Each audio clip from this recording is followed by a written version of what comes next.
नागिन के बदले की कई कहानियां आपने सुनी होगी, लेकिन यह कहानी इससे थोड़ी अलग है। यह कहानी नहीं बल्कि सच्चाई है। एक युवक के पीछे एक नागिन पड़ गई है। वो जब भी मौका मिलता है उसे डस लेती है। हर बार उसे अस्पताल में भर्ती कराकर उसकी जान बचाई जाती है। हालत यह हो गई है कि अब युवक का बाहर निकलना भी बंद हो गया है। गांव वाले नागिन पर नजर रखे हैं और इस चक्कर में कई सांप मारे जा चुके हैं, लेकिन नागिन का पता नहीं चला।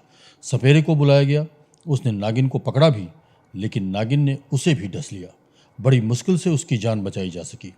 अब यह नागिन ही है और यह युवक के पीछे क्यों पड़ी है, आइए जानते हैं। मामला उत्तर प्रदेश के सहारनपुर जिले में बड़गांव क्षेत्र के चिराऊ गांव का है। यहाँ के रहने वाले चरण सिंह के बेटे गौरव के पीछे एक नागिन पड़ गई है। वो जब भी मौका मिलता है उसे डस लेती है। 1 महीने पहले जब उसने गौरव को काटा था तो उसने सांप को देख लिया था। इसके बाद उसे अस्पताल पहुंचाया गया, जहां बड़ी मुश्किल से उसकी जान बची। परिवार वालों ने समझा कि ऐसे ही कहीं पैर पड़ गया होगा, जिससे सांप ने उसे काट लिया। अस्पताल से आने के बाद वो घर के बाहर किसी काम से जा रहा था। जैसे ही वो घर से बाहर निकला, उसे फिर नागिन ने डस लिया।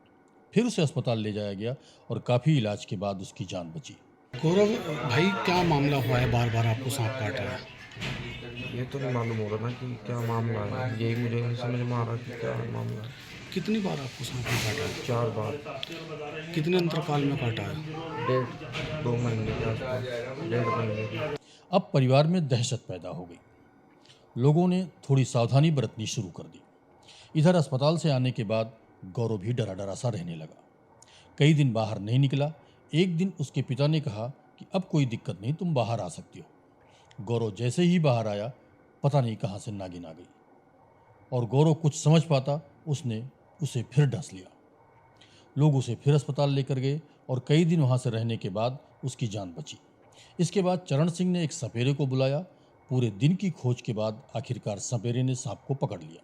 सपेरे ने ही गांव वालों को बताया कि यह नागिन है।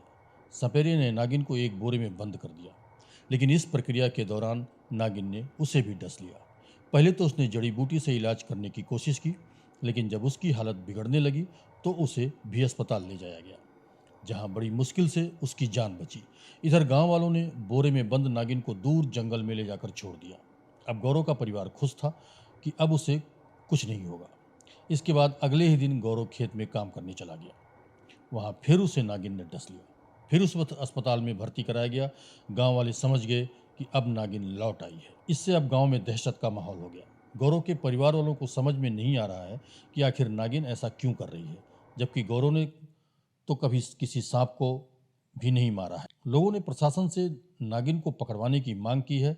अब गांव वाले भी सचेत रहने लगे हैं और गौरव के घर के पास पहरा दे रहे हैं। इसके चलते कई सांपों को ढूंढकर मारा भी गया है, लेकिन नागिन का कहीं पता नहीं चला है।